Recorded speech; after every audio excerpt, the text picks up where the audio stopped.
orang itu cara berpikir nuruti nafsu, itu yang bahaya. Makanya Quran kritik ara'aita man ittakhadha ilahahu hawa. Orang yang cara berpikir itu nuruti hawa nafsu. Kalau zaman Nabi, zaman sahabat, zaman ulama itu enggak seperti itu. Sehingga cara berpikir itu mudah. Makanya kata Nabi absyiru ya ma'syaral muslimin kata. Kamu harus senang ya ma'syaral muslimin.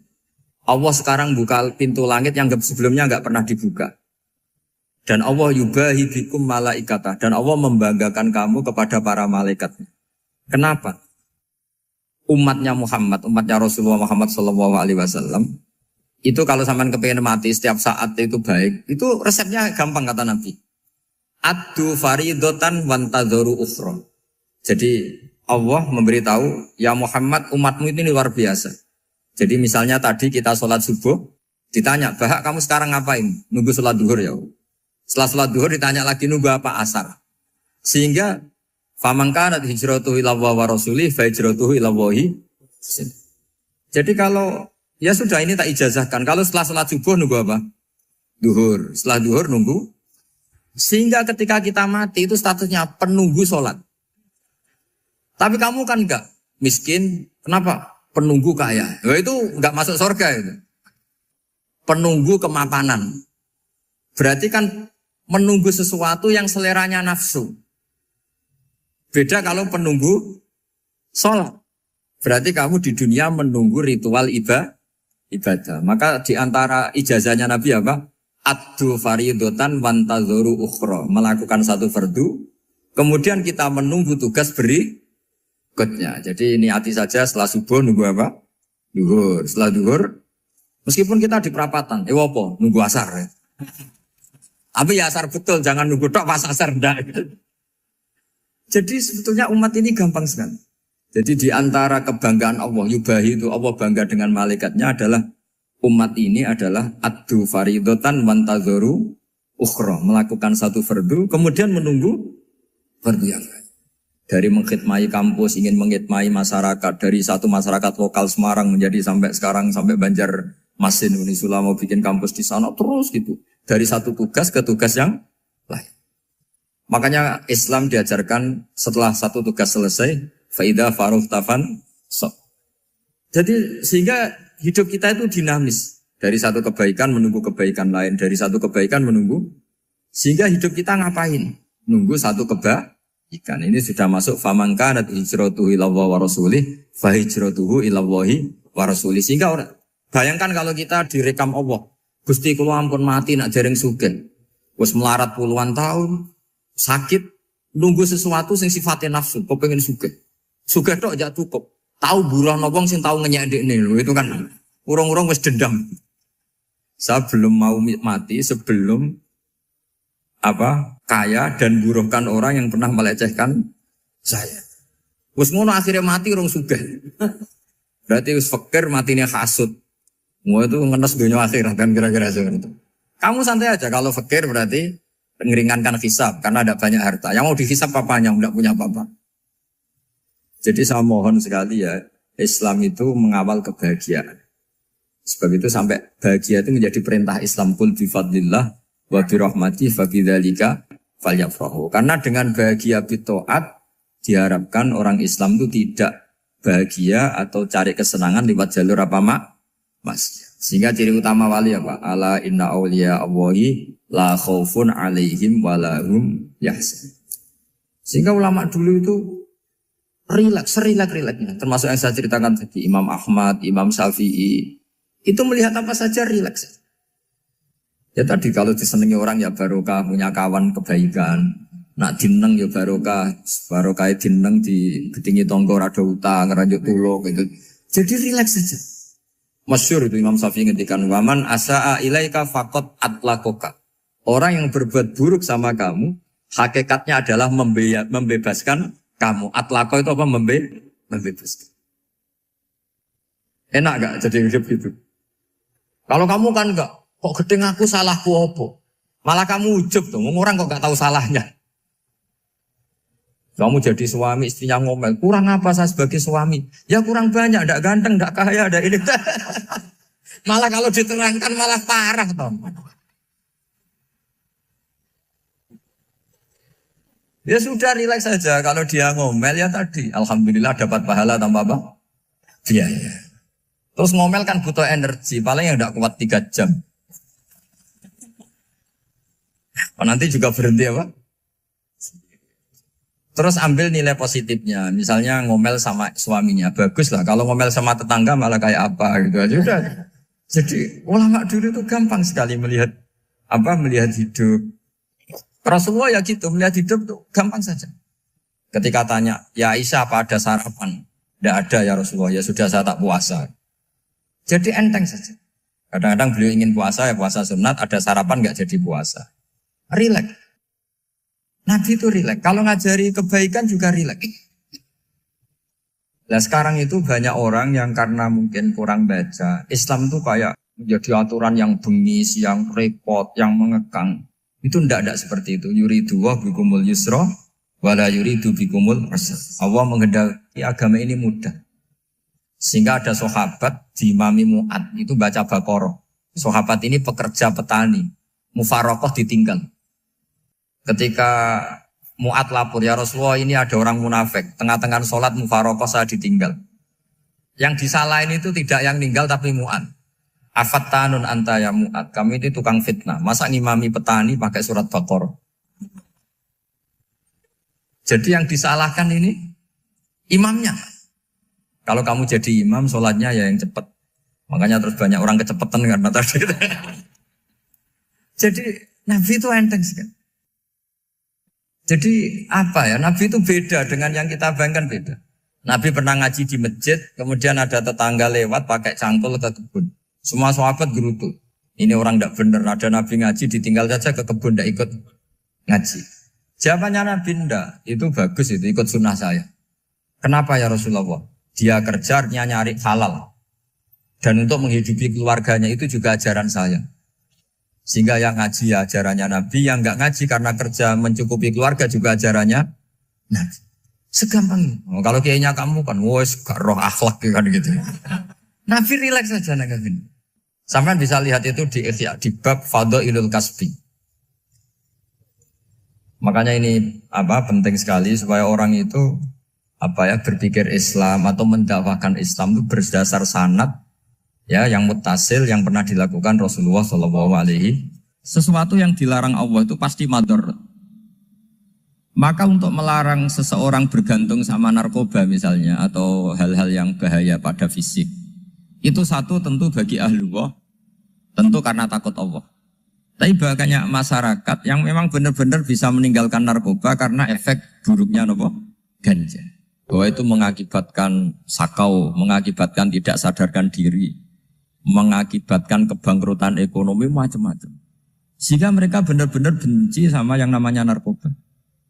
Jadi di antara manhajul Quran itu kalau mentakbih, memburuk-burukkan maksiat itu mesti dikritik innahu kana fahisyah. Innahu kana fahisyata wa maqta wa sa'a sabila.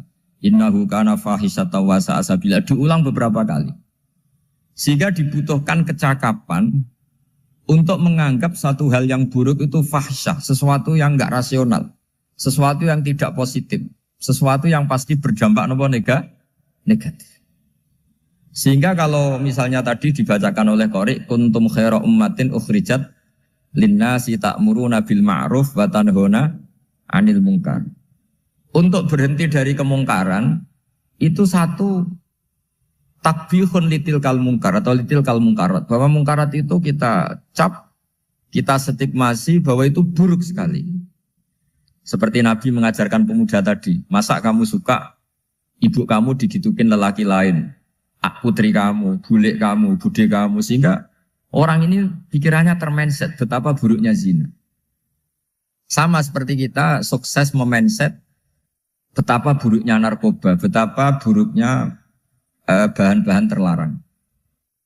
Begitu juga seterusnya terus pengkhianat dan sebagainya. Tapi problem manusia adalah dia itu akan mencari kebahagiaan atau kesenangan sesaat. Maka caranya gimana? Keinginan senang lewat maksiat ini dilawan dengan nyaman dengan taat. Saya ulang lagi, nyaman dengan taat. Sehingga ulama dulu punya kalimatul munajat, artinya kalimat hubungan pribadi sama Allah yang menjadikan orang itu nyaman. Dan ini yang diajarkan kitab-kitab tasawuf. Kitab tasawuf itu sukses mengajarkan melihat alam raya ini semuanya nyaman, termasuk yang mengecewakan. Itu dianggap nyaman. Saya berkali-kali mengajarkan ilmu ini karena ini musalsal ila Rasulillah SAW. Itu pernah suatu saat Imam Ahmad itu dipanggil sama tetangganya, anak muda. Tentu Imam Ahmad ini orang yang sangat soleh, sangat waroi, sangat tunduk sama perintahnya Allah dan Rasul. Pemuda tadi manggil, ya Ahmad, datang ke rumah saya. Imam Ahmad datang. Setelah sampai ke pemuda tadi, sudah pulang lagi, saya tidak butuh kamu. Pulang lagi. Setelah sampai rumah dipanggil lagi, ya Ahmad, datang lagi. Datang lagi. Oh, saya tidak jadi butuh, pulang lagi. Sampai 3 kali. Dan itu perangai ekspresi Imam Ahmad itu atau ulama lain yang sesoleh beliau itu nyaman, indah. Beliau tetap senyum-senyum nyaman. Beliau tidak tersinggung, tidak terprovokasi, tidak, ya pokoknya tidak tersinggung, kelihatan nyaman. Lama-lama pemuda ini terus tanya, ya Ahmad, kamu saya perlakukan seperti ini kok tidak tersinggung? Kamu senyum-senyum saja, happy-happy saja. Jawabnya Imam Ahmad itu unik. Wahai pemuda, saya kamu panggil itu senang sekali.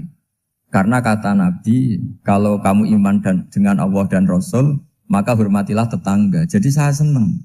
Karena nuruti perintah Allah untuk menghormati tetangga. Jadi tidak ada urusannya dengan kamu. Kagetnya kayak apa? Jadi dipanggil tetangga ya senang karena melakukan perintahnya Allah dan Rasul, yaitu ikramul jar, fal yukrim jarum. Disuruh pulang, kamu ingin saya pulang, ya saya pulang. Disuruh datang, ya saya datang. Jadi saya tidak tersinggung, saya tidak ada urusan dengan kamu. Urusan saya dengan Allah Subhanahu wa Ta'ala. Itu kalau bapak-bapak istrinya ngomel terus sabar itu ya bagus. Saya tidak punya urusan. Kalau kamu terprovokasi oleh istri, berarti kamu didikte oleh makhluk. Masa seorang rektor didikte makhluk? Kan tidak keren. Apalagi seorang habib didikte makhluk, kan enggak keren. Yang bisa mendikte kita hanya Allah Subhanahu wa Ta'ala. Dan Allah mendikte kita, mengajarkan kita wa ashiruhunna bil ma'ruf fa in karihtuhunna fa asa an takrahu shay'a wa yaj'alallahu fi khairan katsira. Jadi cara melihat istri kita bawel gitu atau cerewet, alhamdulillah ini ada pahala tanpa modal, cukup sabar.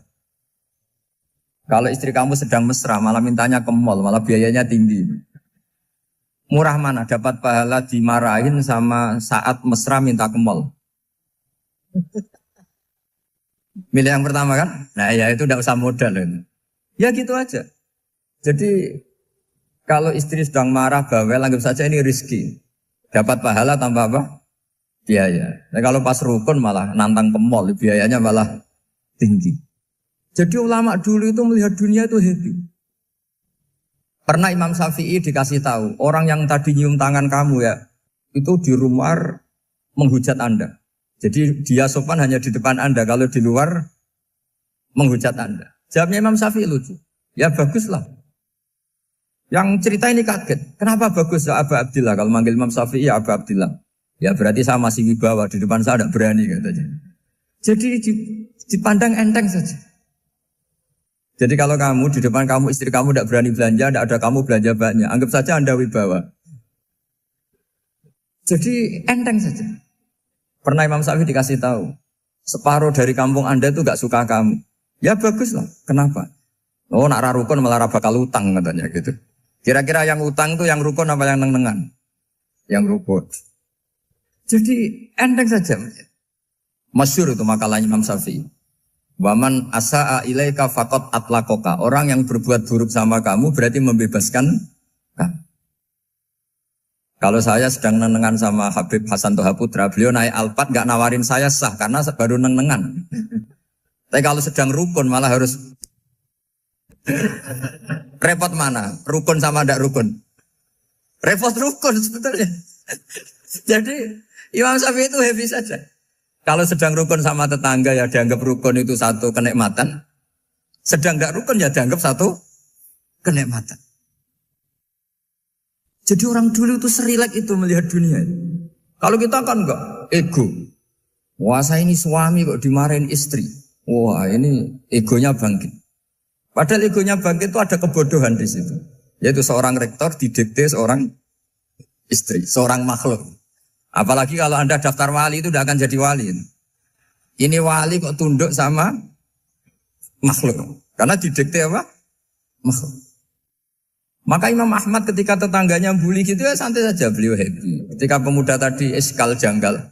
Kenapa kamu gak tersinggung ya Ahmad? Memangnya saya harus tersinggung gimana? Kan tak panggil tidak jadi, tak panggil tidak jadi. Hei pemuda, saya ini tidak punya urusan dengan kamu. Saya nuruti kamu karena perintahnya. Saya senang melakukan perintah Allah, harus berbaik sama kamu. Sampai 3 kali. Ajarkan Muhammad atau katakan Muhammad pada umatmu. Sebaiknya atau seharusnya mereka hanya gembira dengan melihat fadlnya Allah dan rahmatnya Allah. Ini harus kita pahami mulai dari konstruksi yang paling pokok, yaitu akidah.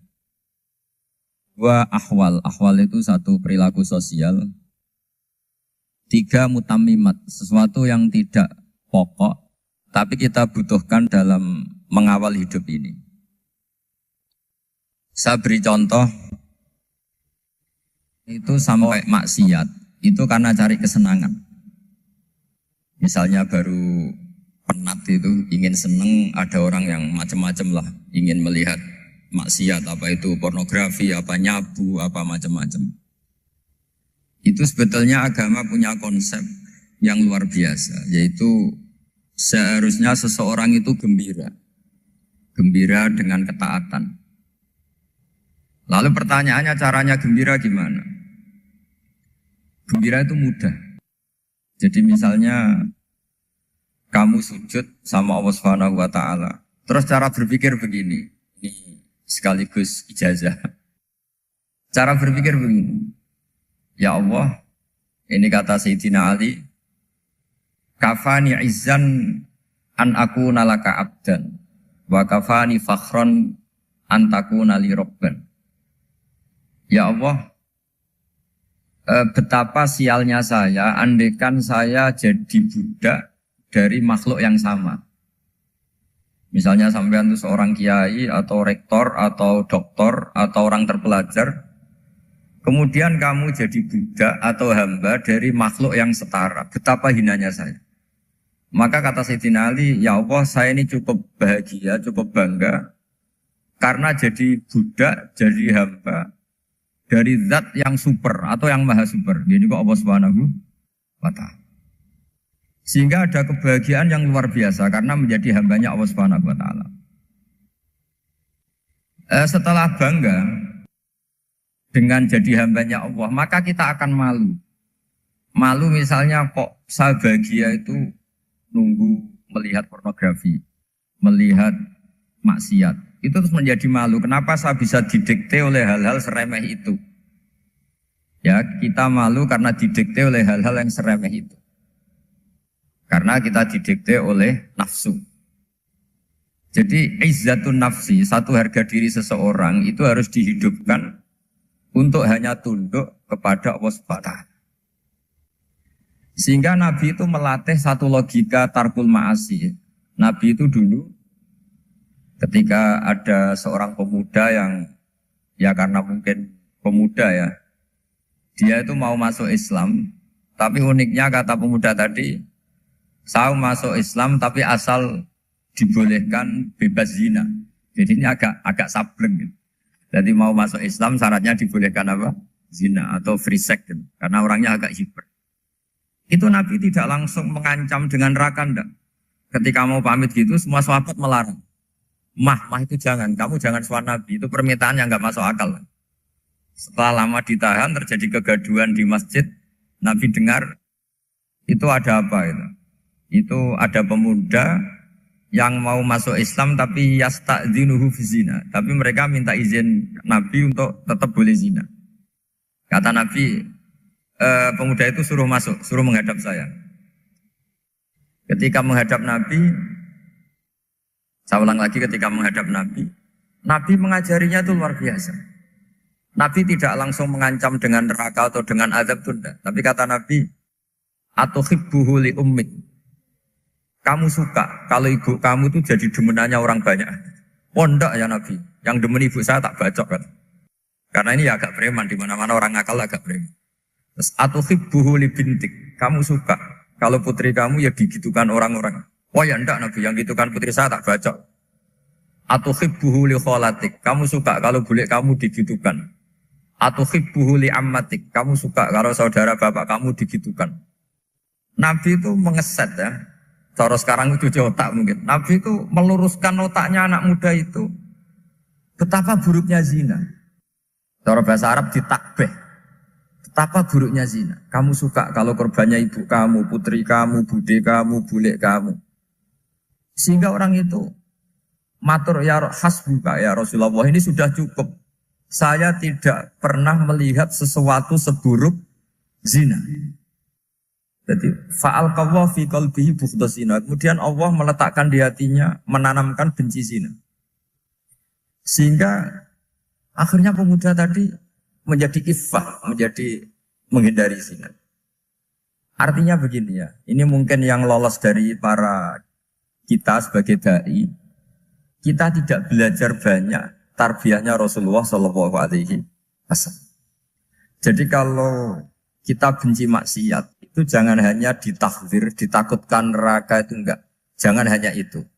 Tapi di logika. Jadi kalau kita menghindari maksiat, itu selain karena takut azab, itu ada logika. Ada rangkaian pikiran yang menjadikan kita anti satu perbuatan apa maksiat. Jadi misalnya gini ya, kira-kira ginilah kalau contoh gampang itu. Ada orang gitu ya, nyanyi dengan pakaian yang mungkin pornografi gitu. Mungkin pemuda-pemuda ingin melihat itu, tapi bisa diobati gini. Kok enak dekne mergawe kok tak bayar, ya aku kehilangan duit. Meskipun dengan logika yang agak serampangan, yang penting menjadi kita ini punya harga diri untuk tidak tergantung hal-hal seperti itu. Sehingga Nabi itu cara menggambarkan tadi mulai atuhibbuhu li ummik, kalau ibu kamu jadi demenannya orang lain. Pemuda tadi bilang yang demen ibu saya mau saya bunuh. Ditambah lagi atuhibbuhu li bintik. Bagaimana kalau korbannya putri kamu, bule kamu, bude kamu. Sehingga terus si pemuda tadi betapa buruknya zina. Betapa murahnya zina. Akhirnya pemuda tadi al-qawwa fi qalbi bughdha zina. Terus kemudian pemuda tadi itu sangat membenci dengan apa? Berzina. Nah, pikiran-pikiran seperti ini harus kita tanamkan. Harus kita tanamkan supaya orang itu benci melakukan maksiat. Karena satu memang takut suhtullah, takut dibendu Allah atau dibenci Allah. Dua memang logika kita mengarahkan tidak maksiat. Saya beri contoh ya betapa pentingnya mindset ya, cara berpikir. Orang itu menjadi kikir itu karena nganggap hidup itu lama dan uang itu penting. Kalau zaman Nabi itu sederhana kalau melihat hidup ini. Pernah suatu saat Nabi itu punya jatah makan. Karena Nabi itu hidupnya juga pas-pas. Jadi Nabi itu unik. Beliau di satu sisi kaya raya. Bisa ngurmat Abu Hurairah, Ammar, Suhaib. Ashabu Sufa itu dirawat Nabi semua. Itu kan kaya, bisa ngerawat sekian orang. Tapi di sisi yang lain untuk pribadinya beliau miskin. Kadang nggak bisa makan hari itu. Tapi di saat yang sama bisa merawat Ahlus Sufa. Jadi keliru kalau orang hanya cerita Nabi itu miskin, untuk makan dirinya aja susah. Itu keliru. Kelirunya kalau tidak diteruskan, tapi Nabi mampu menghidupi Ahlus Sufa.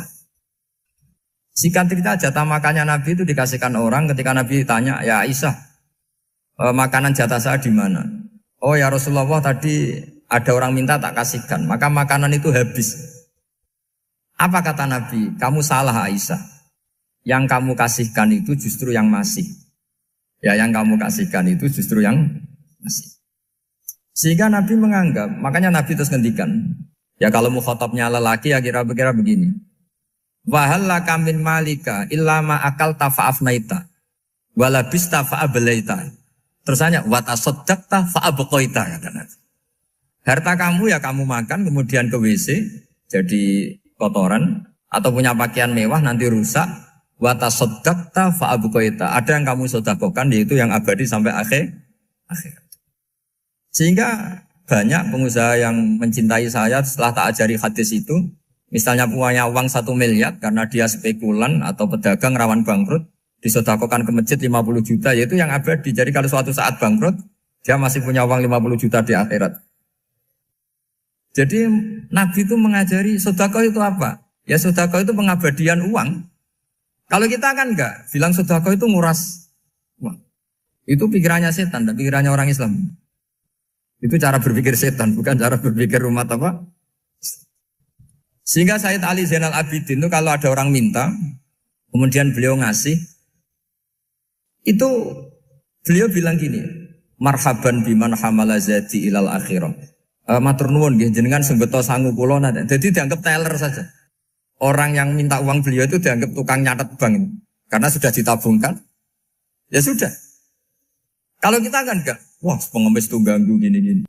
Kecuali pengemis profesi ya mungkin kita agak-agak enak. Karena zaman akhir itu ada pengemis apa? Profesi. Jadi repot teman. Terus tak beri contoh lagi kebahagiaan ketika kita milih Islam moderat. Islam kita diajarkan guru-guru kita, utamanya oleh guru kita Mbah Maimun.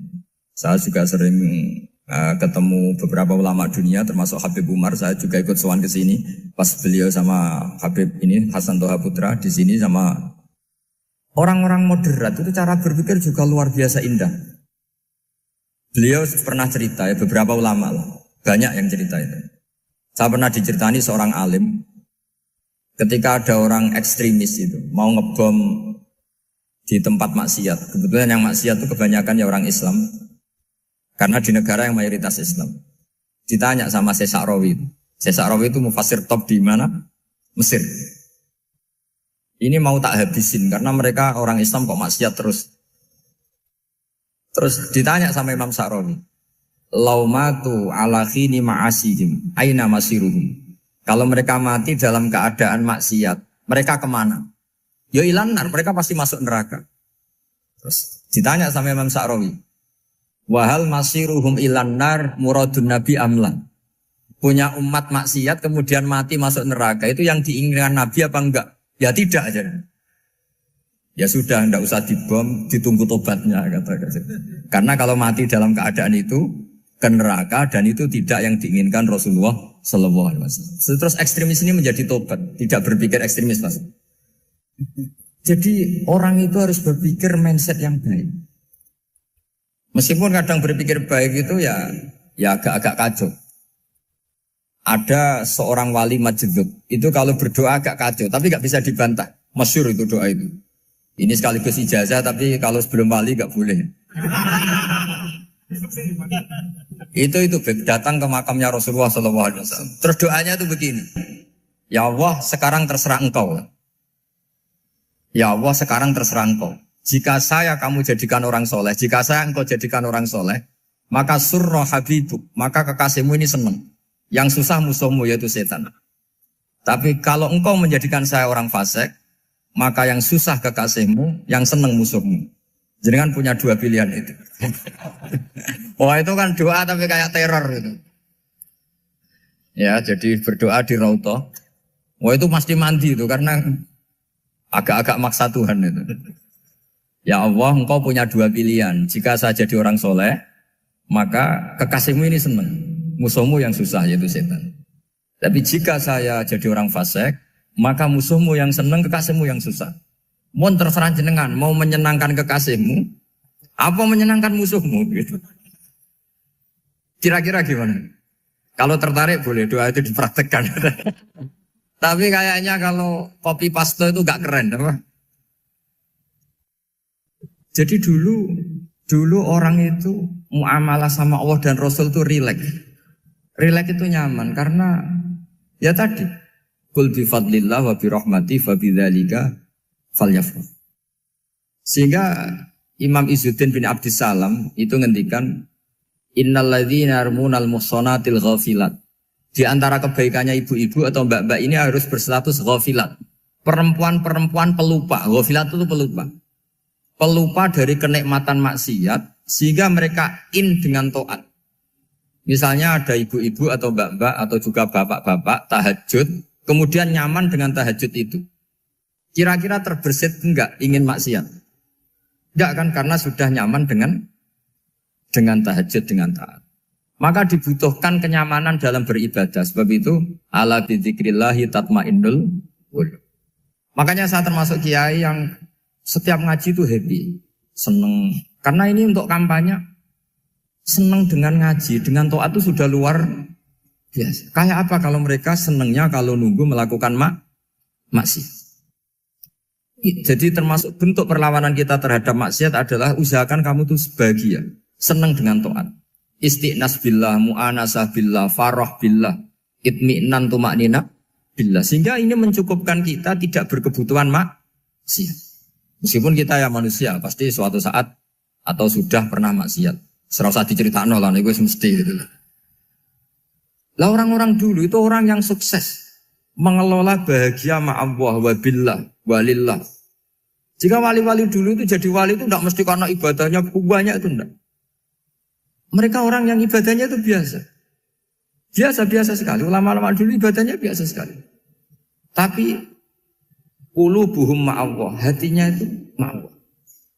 Itu ada seorang wali, itu jadi wali, Umar bin Abdul Aziz, yang dikenal khamisul khulafa. Khamisul khulafa.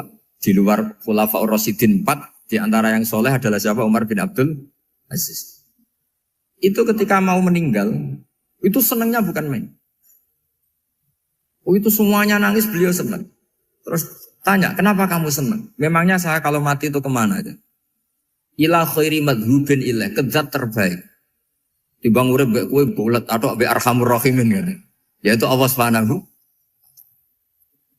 Jalaluddin Ar-Rumi ketika mau meninggal itu muridnya nangis semua, beliau marah. Kamu harusnya pesta karena saya mau ketemu kekasih saya, malah kamu tangisi. Goblok sekali kamu katanya.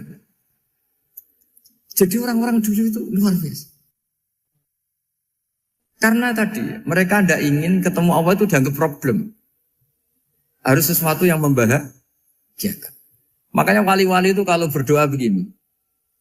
Wa khairu ayyami yauman alqa kafih, dan jadikan hari terbaikku adalah hari ketika saya ketemu engkau ya. Pernah dengar doa itu? Wa khairu ayyami yauman alqa kafih, dan hari terbaikku adalah hari saat ketemu engkau. Nah, kan enggak, sampai mati ku wedi. Saya tidak tahu wedi dosa apa wedi Israel apa wedi malaikat siapa? Mungkar nakir. Sebenarnya tidak perlu seperti itu. Karena cara pandang Nabi itu ini bisa dipraktekkan. Kalau kamu orang baik, mati artinya apa? Ya baik. Karena husnul khotimah. Kalau kamu orang yang buruk, itu kata Nabi, anggap saja mati itu akhir dari keburukan kamu. Nah, aku urip terus, malah maksiat terus. Maka Nabi itu kalau ngajari kita berdoa gini, Allahumma maj'alil hayata ziyadatan li fi kulli khairin wal mauta rohatan li min kulli syarri. Ya Allah, kalau saya hidup, ya anggap saja ziyadah fi kulli khairin, berpotensi nambahi kebaikan. Kalau saya mati, anggap saja ini akhir dari segala keburukan. Maka saya berkali-kali, tradisi ulama-ulama NU, ulama-ulama pesantren, ya ada hanya NU, pokoknya ulama-ulama alim, itu kalau ada orang mati, orang nakal gitu mati, ini saya gitu, itu hadirin mesti gak terima. Wapi enang itu orang nakal. Tapi dipaksa sama kiainya, saya gitu, lama-lama dipaksa. Saya gitu, padahal yang hatinya kiai, wis ra iso maksiat meneh, wis saya gitu. Karena dengan mati berarti saya sudah tidak bisa maksiat lagi. Jadi Nabi melihat hidup dan mati itu segampang itu. Kalau al-hayata ziyadatan li fi kulli khairin wal mauta rohatan li min kulli syarr. Coba kita ke depan itu kan ada potensi zina, potensi korupsi, potensi maksiat. Yang bisa menghentikan potensi itu apa coba? Mati ya, udah pinter ya.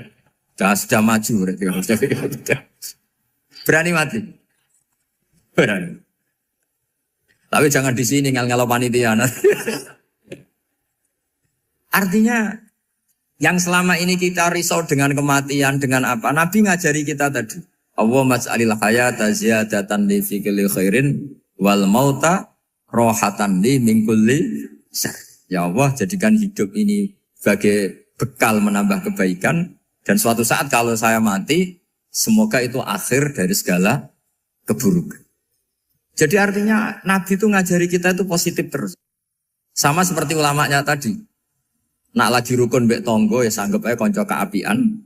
Nak nenengan ben ra utang ngoten. Dadi pokoknya penak terus itu. Nak bojo lagi ngamuk alhamdulillah gak ngajak blonjo. Nak pas rukun ya alhamdulillah kok lagi rukun. Jadi gampang semua. Makanya ada seorang alim itu ngendikan begini, ada yang tanya. Saya tuh dulu ketika kaya, teman saya sering main ke saya. Setelah saya miskin gak ada teman-teman yang ke saya. Dikira si Habib ini kebetulan orangnya Habib itu mendukung keluhan dia. Ternyata enggak. Si orang alim itu bilang gini, malah bagus toh gitu. Kowe wis melarat buruhe wong. Ya sudah kamu miskin buruhnya orang lain. Misalnya tukang manol di pasar atau tukang becak. Kemudian teman-teman kamu datang, malah kamu malu tuh jadi tontonan. Bagus kalau mereka lupa, pas kamu miskin enggak ada yang lihat katanya. Jadi apa ya, dianggap enteng saja gitu. Akhirnya orang ini gak jadi ngeluh. Selama ini kan kita ngeluh ya, ketika miskin teman-teman gak datang. Coba kalau mereka datang pas kamu buruh bikin foto di orang lain.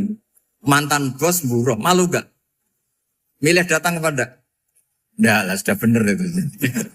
Jadi ulama dulu itu, makanya sering baca biar tahu solusi hidup. Jadi ulama dulu itu gampang sekali melihat kehidupan itu. Gampang sekali, indah, gampang. Kebahagiaan ini pula yang harus kita latih dalam melakukan ketaatan. Tapi memang obsesi saya terbesar atau cita-cita saya terbesar memang setiap ngaji saya ingin orang mukmin semuanya itu bahagia. Dengan bahagia itu mereka tidak neko-neko ingin mencari kebahagiaan lewat jalur apa maksiat.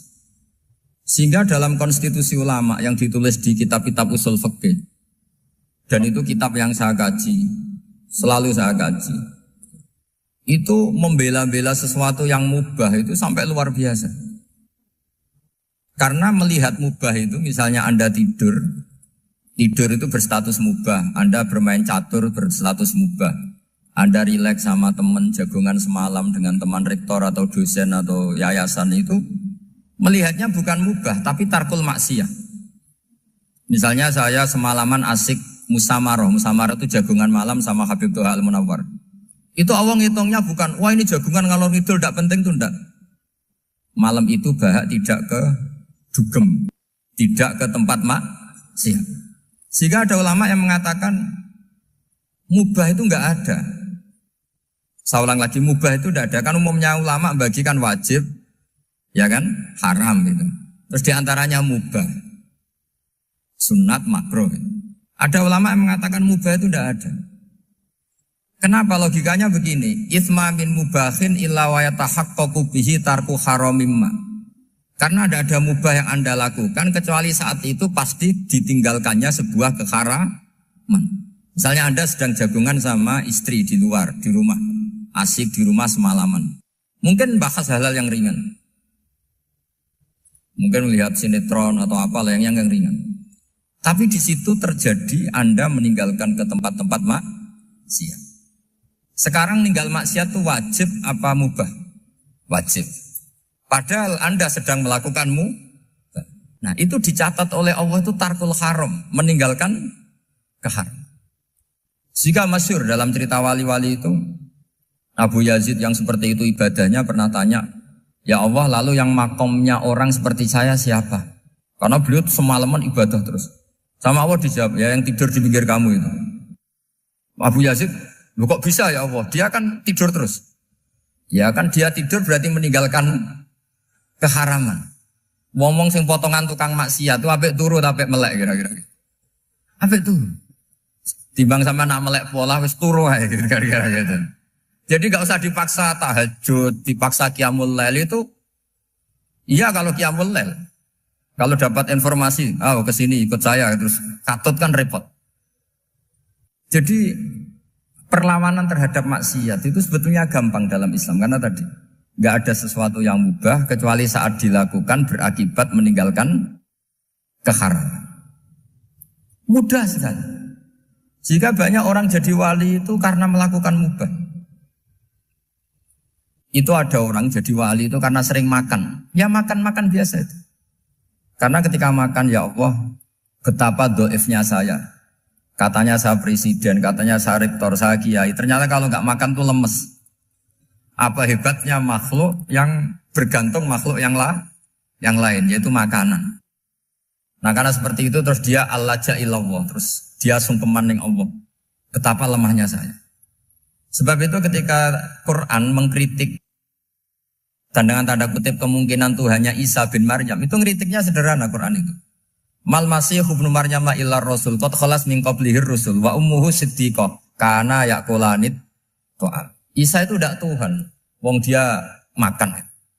Kamu kebayang enggak misalnya punya Tuhan, wah tadi Tuhan mampir ke rumah saya, dia lemes. Setelah tak kasih makan sehat lagi gitu. Itu kan enggak kebayang. Tapi Tuhan marung di rumah saya, lemes tak gratisin, kayaknya enggak punya uang gitu. Setelah makan wah gairah lagi. Kebayang enggak punya Tuhan seperti itu. Sehingga Quran kalau gojlok sederhana, karena yakulanit to'am. Sehingga wali-wali itu kalau makan itu sadar lemahnya dirinya, betapa dirinya tergantung makanan. Sesuatu yang tergantung itu artinya tidak hebat, tidak Tuhan. Jadi untuk menjadi wali, untuk menjadi dapat ridhonya Allah itu sebenarnya sederhana. Termasuk ada cara jadi wali yang agak kacau, tapi ini ya benar, asal niatnya benar. Misalnya Unisula besar, ya kurang besar lagi. Kita sudah punya uang, kurang banyak uang lagi. Itu Nabi Ayub, itu kan seorang Nabi. Pernah diuji, oh ini ada di Sahih Bukhari. Nanti kamu tanya, hadisnya Sahih enggak? Ini ada di Sahih Bukhari. Kadang orang kota itu aneh. Enggak ahli hadis tapi tanya, Sahih enggak? Padahal andai kan dibodoni Sahih, ya ngandel saja. Jadi kadang ya aneh. Oh enggak tahu kok tanya. Itu Nabi Ayub itu sudah kaya, pas itu sudah kaya. Bukan cerita yang masih miskin, memang sudah kaya. Beliau di kamar dihinggapin satu belalang dari emas. Setelah belalang itu dikejar, ternyata yang jenis itu banyak, semuanya dari emas. Ngambil sana sini, ini yang kesak ini dipenuhin, saku ini dipenuhin, sampai banyak. Sama Allah digojlok. Kamu itu Nabi saya, kenapa kamu mengumpulkan harta sebanyak itu? Kamu itu Nabi saya kok rakus? Jawabannya Nabi, ya Allah, siapa yang bisa kenyang dari rahmatmu? Ya, jadi kalau kamu punya uang 1 miliar, kok ingin 1 miliar 100, ingin 1 miliar 200, itu cara ngitung bukan uang. Ya Allah, siapa yang bisa kenyang dari rahmatmu? Karena rahmat Allah tidak terbatas, sudah Gusti tenang saja. Meskipun saya gini, rahmat Anda tidak akan habis. Sehingga waroi ada ilmunya, tomak juga ada ilmunya. Termasuk ragus itu juga ada ilmunya. Misalnya begini, ini contoh rakus yang ada ilmunya begini. Ini saya beri contoh. Mungkin yang boleh niru orang-orang soleh, kalau nggak soleh jangan. Imam Syafi'i ini cerita nyata. Imam Syafi'i itu dulu ketika ngaji masih muda itu nggak suka sama guru yang kaya. Kebetulan dia punya guru miskin terus. Namanya Sufyan As-Tsauri, itu miskinnya Masya Allah. Sufyan bin Uyainah juga miskin. Jadi dia miskin, punya guru miskin terus. Sehingga idolanya ya sama guru-guru yang miskin. Suatu saat guru-guru ini menyarankan dia ngaji Imam Malik. Imam Malik itu kaya raya. Itu babutnya Imam Malik, kalau diinjek, itu mata kakinya tidak kelihatan, saking halusnya. Kalah, Indonesia kalah. Itu Imam Malik tuh gaya.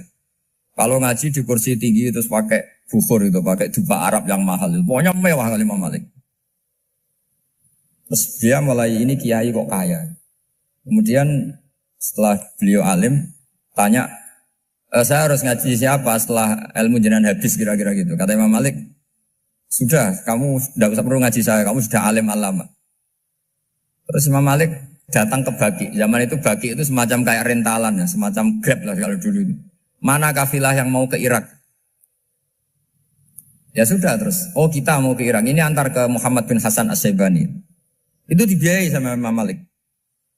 Grabnya ya dibayarin, itu kafilahnya itu ya dibayarin. Imam Syafi'i disangoni surrotan min dhahabin. Jadi satu kepes uang dikasihkan. Itu pernah tak hitung semurah-murahnya itu sekitar 60 juta. Imam Syafi'i mulai mikir, kiai yang saya kritik lomo, sing kiai miskin tak puji, gak pernah ngamal kan, tentu orang miskin. Setelah datang ke Muhammad bin Hasan As-Syaibani, beliau itu pakar usul fikih, muridnya Abu Hanifah. Beliau al-usuli, pakar usul fikih. Itu Muhammad bin Hasan As-Syaibani itu kalau ngitung emas, itu di ruang tamu. Uangnya miliaran, emasnya banyak. Dari kota ini dipindah ke kota ini. Mas, kalau ngitung di ruang tamu. Bukan di kamar, di ruang tamu. Imam Syafi'i tambah kaget. Imam Malik kayak gitu sudah soal Malik ini kaya raya. Setelah Imam Syafi'i kelihatan kaget, digojlok sama Muhammad bin Hasan Asy'ibani karena beliau senior. Ata'jabu min hadza, kamu aneh melihat ini? Iya. Kenapa? Ulama kok kaya raya.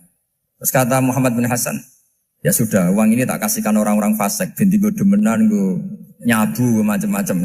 Oh jangan, nanti dipakai maksiat. Pun jenengan mawon sing suka. Semenjak itu Imam Syafi'i rubah mindset. Jadi kalau kampus ini ingin akreditasi A, ingin mulia, ingin apa, kamu ridho. Kalau yang punya prestasi seperti itu adalah orang-orang fasik. Ridho enggak? Enggak kan? Maka didoakan ini. Nah itu namanya berpikir secara usuli. Kamu jangan hanya nuruti karena berpikir waroi terus kamu benci kekayaan. Kan tidak bisa seperti itu. Karena pangkat dan kekayaan ketika dikelola secara kesolehan maka akan menjadi energi positif yang luar biasa. Semenjak itu Muhammad bin Hasan Asy'ibani berhasil mendidik Imam Syafi'i. Sampai akhirnya keterusan Imam Syafi'i berpendapat kalau orang Islam bisa bikin rumah tingkat kok punya rumah reok itu haram. Akhirnya keterusan. Kalau bisa jadi bupati kok jadi ketua RT juga haram. Karena al-Islam ya'lu wala yu'la alaih. Islam itu luhur bukan bisa diluhurin. Sehingga rata-rata orang Syafi'iyah termasuk kiai-kiai Indonesia itu rata-rata ya agak-agak politikus. Ya agak-agak kedonyan, mungkin sebagian kedonyan tenan gitu. Karena gak ridho gitu loh. Kalau kesempatan itu dikuasai orang fasik kemudian menjadi kekuatan maksi. Coba kalau bupati itu orang yang fasik. Kemudian programnya supaya rakyat seneng semalaman dangdutan yang purno misalnya. Supaya rakyat seneng dibolehkan dugem, dibolehkan judi. Tapi kalau yang jabat orang soleh kan ada beberapa perda yang menolak penyakit apa? Masyarakat. Jadi kamu jangan melihat bahwa kepangkatan ini hanya sebagai alat korupsi, alat otoriter, enggak. Asal kena orang soleh, maka ini menjadi energi kesolehan atau energi positif. Sebab itu ketika Allah muji para nabi yang soleh, diantaranya disifati apa? Faqad ataina ala Ibrahim al-kitab wal hikmata, terusannya wa atainahum mulkan azim. Dan Nabi Ibrahim dan keluarganya tak kasih kerajaan yang besar. Nah sekarang masih banyak orang yang cara pandang ngapain bikin unisula yang megah, ngapain berambisi punya akreditasi A dan sebagainya. Menyoal seperti itu salah secara usul fikih. Karena secara usul fikih kesempatan yang baik tentu harus diperjuangkan oleh orang-orang yang soleh. Karena ini supaya jadi otoritas yang positif. Itu dulu ada latihannya. Jadi orang dulu itu gampang sekali ketika milih miskin ditanya, kenapa miskin? Saya ingin hisab saya ringan. Tapi ketika mereka kaya yang soleh, supaya harta ini tidak dipakai orang yang nanti dipakai maksiat. Kita misalnya orang soleh mau pangkat, karena kita ada ridho, kepangkatan itu dipegang orang maksiat, kemudian menjadi energi maksiat. Begitu juga seterusnya. Maka ulama dulu itu rileks. Sampai Nawawi Al-Bantani itu nanti bisa dicek di tafsir. Qul hal yastawil ladzina ya'lamuna wal ladzina la ya'lamun. Beliau muji-muji ulama. Kemudian ada seorang yang agak hasud mungkin. Tanya begini. Hebatnya ulama itu begini-begini. Terus ditanya, tapi kenapa kita sering melihat ulama ngantri proposal di rumahnya bupati kan? Sementara bupati nggak pernah datang ke ulama ngaji ihya. Jawabannya Imam Nawawi itu unik. Ya karena ulama itu tahu gunanya uang, sehingga nyari uang untuk pondok, untuk masjid. Sementara bupatinya tidak tahu gunanya ilmu, maka tidak pernah ngaji. Jadi ya ringan saja nih. Jadi ya sudah seperti itu. Jadi kalau ada ulama kedonyan, anggap saja karena tahu gunanya uang. Jadi kenapa ulama ngantri di kabupaten, bukan bupati ngantri di ulama? Jawabannya, karena ulama tahu gunanya uang. Sementara bupatinya nggak tahu gunanya ilmu. Kira-kira gitulah, ada ustadz tidak ganteng, kesensem rondo cantik, karena tahu gunanya ustadz itu. Artinya tahu gunanya kalau saya nikah nanti punya anak jadi gus, kan dia kiai gitu. Tapi rondone raro gunanya dia karena miskin gitu. Jadi ulama dulu itu rileks. Rileks menafsirkan apa saja itu rileks, termasuk saat terpojok. Itu rileks. Karena semuanya dianalisis pakai ilmu. Sehingga ciri utama wali itu apa? Ala inna awliya Allahi la khaufun alaihim walahum yahzanun. Enggak ada rasa takut, enggak ada rasa gampang. Karena melihat sesuatu itu gampang saja.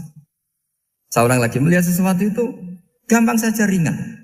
Ya, semoga barokah. Assalamualaikum warahmatullahi wabarakatuh.